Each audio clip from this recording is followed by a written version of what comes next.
Kung wala ka mapagamitan ng mga extra egg whites mo, pues ngayon meron na. Pero ito nga gagawin natin today ay isa sa mga big products na kung wala ka lang din namang tiyaga, ay wag mo nang simulan at medyo mahaba-haba yung proseso nito. Pero madali at saka talaga namang worth it. Kaya simulan na natin yan. First step, meron ako ditong 1 cup ng cashew nuts. Roasted na to. Pero kung gusto nyo siyang i-roast para mas maging crispy, pwede naman. For 10 minutes, 150 degrees Celsius. Ipo-food processor ko lang yan para maging crumb siya. Ganyan, mabilis lang. Huwag nyo katagalan, baka maging peanut butter yan. Second step, punta na tayo sa paggawa ng ating cashew wafer. Dito, meron akong 4 na pirasong large na itlog. Isa-separate lang natin yung egg whites dun sa egg yolks. Yung mga egg yolks, isa-save natin yan dahil para hindi masayang, gagamitin natin to mamaya. Takpan nyo dahil mabilis siyang ma-dry. Gagawin natin tong French buttercream. So, dito, minimix ko na yung ating 4 na pirasong egg whites. Tapos, kapag nag-volume na siya ng bahagya, lalagay na natin yung 1/2 cup natin ng white sugar. Dahil gumagamit tayo ng hand mixer, inunti-unti ko yung paglalagay. So, may magtatanong dyan kung hindi ba ako maglalagay ng cream of tartar.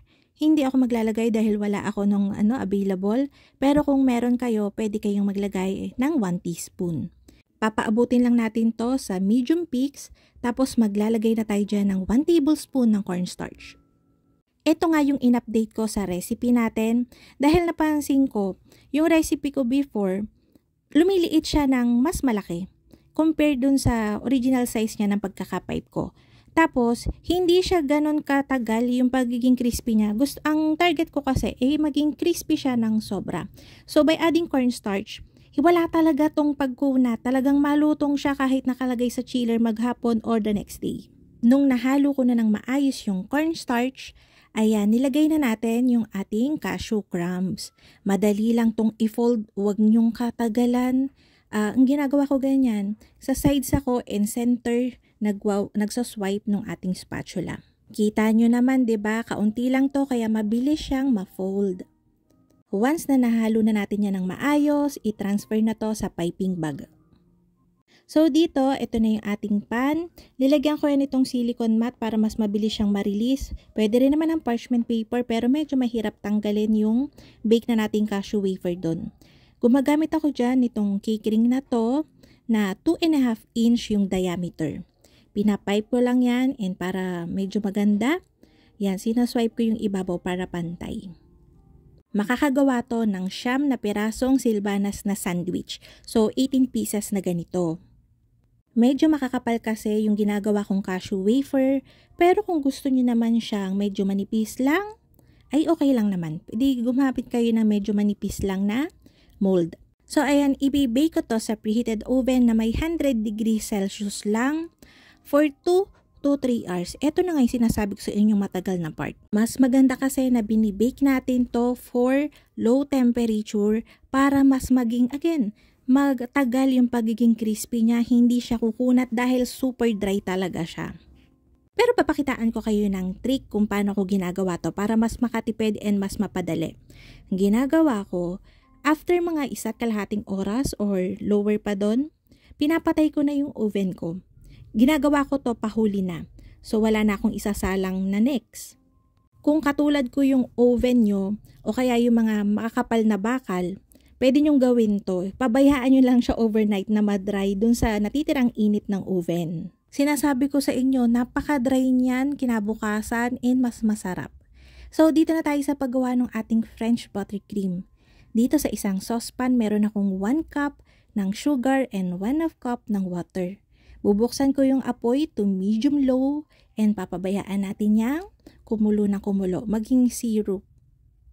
Hindi naman tayo lahat merong thermometer, candy thermometer, so papakita ko sa inyo yung ginagawa ko para malaman ko kung ready niya. After mga 6 minutes, tinetest ko yan dyan.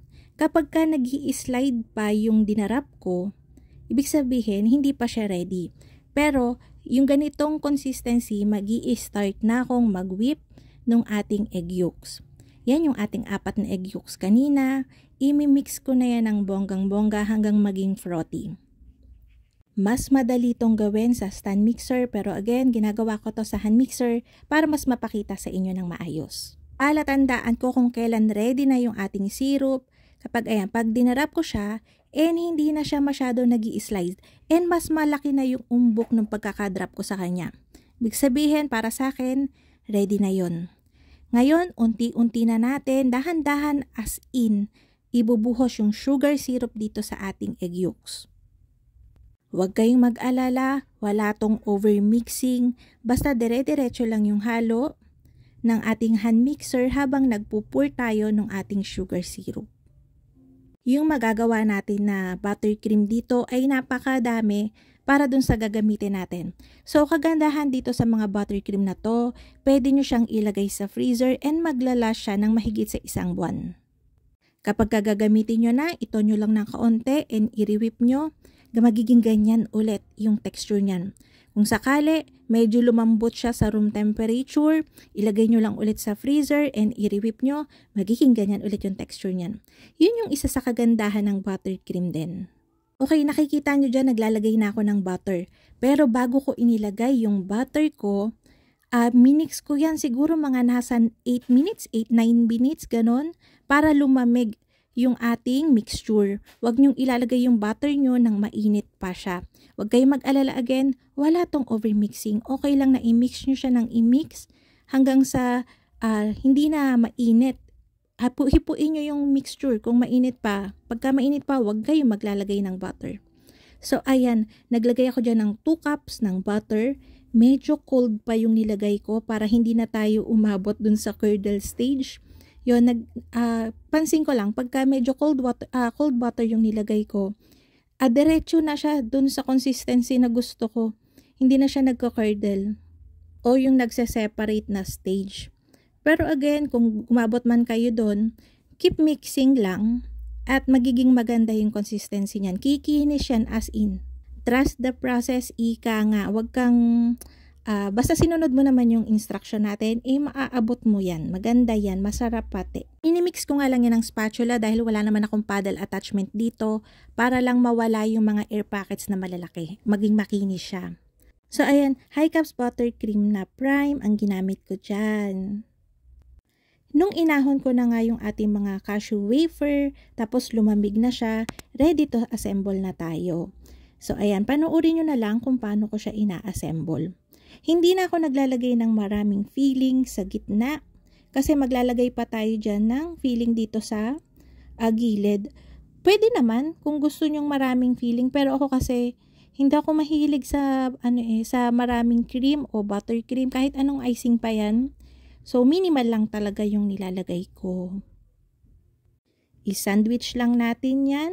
Tapos, ilalagay ko muna to sa freezer o kaya pwede naman sa chiller. Pag sa freezer kasi mabilis lang mga 10 to 15 minutes, okay na yan Ito nga yung natira nating buttercream, wala pa sa kalahati yung nagamit natin. So, ita-transfer ko yan sa container and ilalagay ko sa freezer. Maganda to pang pipe ng flowers, pang cake, lalo na sa mocha.